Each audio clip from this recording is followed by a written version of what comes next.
지금 소개할 내용은 전에 읽었던 갓피플에서 출간한 윤치영 선교사님의 책 주가 쓰시겠다에서의 간증 중 일부입니다. 내가 과거 경험했던 것과 매우 비슷해서 읽던 중 너무나 은혜를 받았습니다. 다음은 그 책의 내용입니다. 내가 계속 요리조리 피하자 그들은 약이 올랐는지 갑자기 질문을 바꿨다. Is Jesus God? 예수가 하나님이냐? 이제는 더 이상 피할 수 없는 시간이 온 것이다. 이 질문에는 오직 Yes or No, 그렇다 혹은 아니다 라는 대답만 할 수 있었다. 그때 이 질문에 대한 대답이야말로 나의 신앙 고백이 아닌가라는 생각이 들었고, 나는 낮고 진지한 목소리로 대답했다. Yes, Jesus is God. 그렇다, 예수님은 하나님이시다. 내 대답이 끝나자마자 그는 엄청난 힘으로 날 밀치며 폭력을 행사했다. 나는 그를 진정시켜 보려고 애썼지만 그는 내 말을 들으려고 하지 않고 폭행과 폭언을 하며 날 구석으로 몰아붙였다. 당장이라도 죽일 듯한 기세였다. 이러다가 오늘 죽을 수도 있겠다 싶은 위협을 느꼈다. 하지만 그때 성령께서 강하게 역사하셨다. 두려워해야 할 상황이지만 희한하게 담대함이 솟아올랐다. 수십 명의 모슬렘이 왜 예수님이 하나님이냐 하며 달려드는데도 마음이 잔잔한 호수처럼 평온하고 담담했다. 대신 내 안에서 무시무시한 힘이 샘솟으며 포효하듯 내뱉었다. 그러나 그것은 분함으로 가득 찬 큰 소리가 아닌 웅장하고 우렁찬 목소리였다. Jesus is God. 예수님은 하나님이시다. 그 목소리가 얼마나 우렁찬지 교도소 안이 뒤흔들리는 느낌마저 들었다. 내 목소리에 그 많은 모슬렘이 주춤하며 뒤로 물러섰다. 다들 내 귀에 눌린 것 같았다. 마치 견고한 진처럼 나를 둘러싸고 있던 그들이 잠시 후 뿔뿔이 흩어졌다. 불과 몇 분 전 날 죽이겠다고 달려들던 의기양양한 모습은 온데간데 없이 사라지고 줄행랑을 치는 모습이었다. 죽을지도 모르는 상황 속에서 튀어나온 담대한 용기는 절대 내 힘이 아니었다. 성령님이 부어주신 것이었다. 그렇기 때문에 그들이 모두 도망간 것이다. 모두 사라지고 나서 모슬렘 중 한 명이 내게 다가왔다. 그 친구는 며칠 사이에 나와 친해진 상태였다. 다른 모슬렘들과 달리 내 편이었던 그는 위험했던 상황을 안타까워하며 충고했다. 모슬렘들은 종교에 대해 논쟁하는 것을 싫어하니까 앞으로 그대가 종교에 대해 이야기하지 말고 무조건 피하라는 것이었다. 나를 사랑하는 그의 마음은 충분히 이해하지만 거짓말을 할 수는 없었다. 내가 어떻게 주님을 배신하겠는가? 주님이 나를 평생 배신하지 않으셨는데 난 그럴 수 없다. 내 대답에 그가 깜짝 놀라며 말했다. 그럼 너 죽어. 죽어도 괜찮다. 죽어도 괜찮아. 진심이었다. 비록 처음 구치소에 수감되었을 때 다시는 하나님을 안 보겠다고 선언했지만 그건 역시 아버지에 대한 아들의 투정이었다. 아버지를 위해서라면 무엇이 두려울까? 그날 밤 잠들기 전에 기도할 때 따뜻한 음성이 귓가에 들렸다. 아니 어쩌면 마음 깊은 곳에서 들린 것 같다. 아들아 고맙다. 그 목소리를 듣는 순간 눈물이 흘러내렸다. 내가 뭐 대단한 일을 한 것도 아닌데 그런데도 하나님께서 내 신앙 고백을 듣고 기뻐하셨다고 생각하니 감격스러웠다. 하나님은 그런 분이셨다. 우리 작은 고백에도 기뻐하시는 분 말이다. 지금도 그 따뜻한 음성을 떠올리면 울컥 감동의 눈물이 흐른다. 그리고 바로 그 다음날 하나님께서 놀라운 일을 행하셨다. 하룻밤 사이에 내가 갑자기 이 구역으로 옮겨진 것이다. 링이라고 불리는 지역이 A부터 E까지 있는데 보통 처음 들어오면 A 구역에서 지나게 된다. 그곳에서 한참을 보내고 나서 출소할 즈음 이 구역으로 가게 되는 것이 정석이다. 그런데 들어온 지 며칠 안 되어 A에서 E로 한꺼번에 건너뛴 사례는 지금까지 없던 일이라고 했다. 구역이 옮겨진다는 것은 단지 장소 이동만을 의미하진 않는다.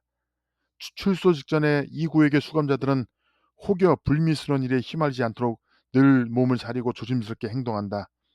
그래서 A보다 이 구역이 생활하기에 훨씬 안전하고 편한 곳이었다. 그러니 이것은 정말 하나님이 하셨고 하나님이 예비하신 남다른 보호하심이라고 말하지 않을 수 없었다. 뿐만 아니다. 그날 오후에 나는 더 기막힌 사실을 알게 되었다. 전날 내게 분풀이를 하지 못한 모슬렘들이 날 죽이겠다고 칫솔 자루를 뾰족하게 갈아 준비해 두었다는 것이다. 그들이 무기를 갖추고 날 찾아 헤맬 때 나는 이미 이 구역으로 옮겨진 뒤였다. 정말 등골이 오싹해졌다. 주가 쓰시겠다. 윤치영, 갓피플에서. 이번에는 나의 간증이다. 약 7, 8년 전 이야기다. 내가 출석하는 교회에서 작정 새벽 기도회가 열렸다. 21일 작정 기도회. 사실 피곤하고 나오기 싫었지만 그렇다고 빠지기에는 온 교인이 총출동하는 것이었고 다른 사람의 눈도 있고 그래서 할 수 없이 참석을 하게 되었다. 사실 사업을 한답시고 또 저녁에 운동을 하고 사회생활을 한답시고 여러 모임에 속해 있었고 또 그 모임들의 회장을 오랫동안 맡고 있던 터라 사실 사회생활이 나에게는 즐거움의 원천이었다.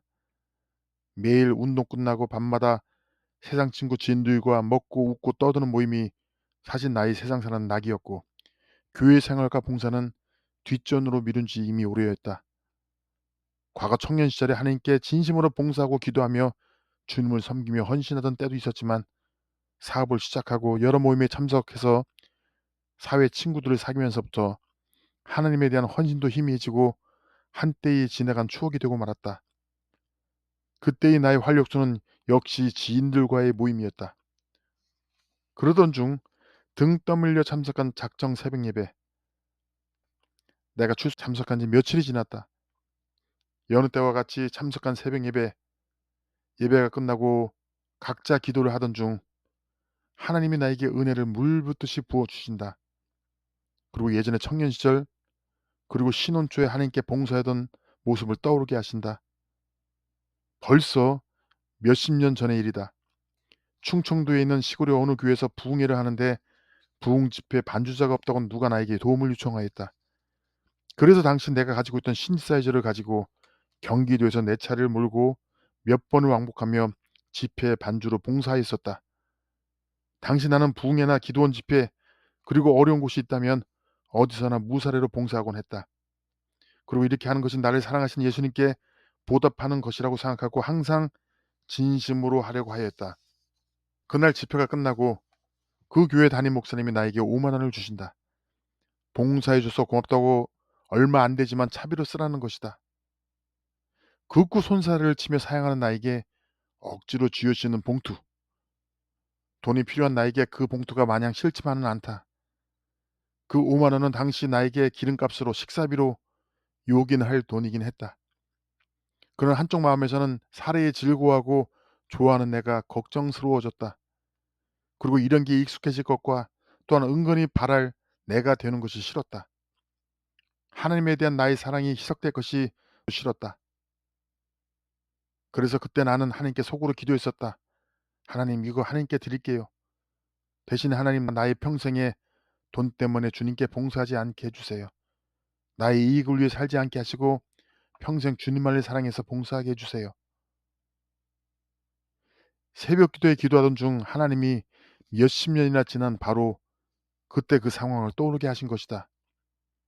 그리고 나에게 말씀하신다. 아들아 그때 고마웠다. 그리고 동시에 눈물이 쏟아진다.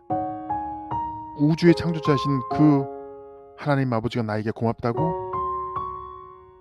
소리내어 쏟아지는 눈물을 참기가 힘들다. 가부장적이고 남자로서 약한 모습을 보이기 싫어하며 평생을 살아온 나로서는 온몸에 힘을 주며 눈물을 참고 또 참으며 터져나오는 울음을 삼킨다. 진실로 하나님 아버지는 우리에게 고마워하시는 분이다. 범사에 감사하라고 우리에게 요구하실 뿐만 아니라 하나님 그분 자신도 먼저 우리에게 감사할 줄 아는 분이다. 그분만을 제일 사랑하라고 요구하시기 전에 그분은 하나밖에 없는 당신의 아들을 주기까지 먼저 우리에게 주시고 우리를 그토록 사랑하셨다. 그분은 우리의 진심 어린 작은 봉사와 순종에도 고마워하시고 기뻐하신다. 그분은 자신이 하지 않는 것을 절대 우리에게 요구하지 않으신다. 그분은 그분 스스로 먼저 본을 보이고 행하시며 우리도 그렇게 하기를 원하시는 그렇게 좋은 분이다.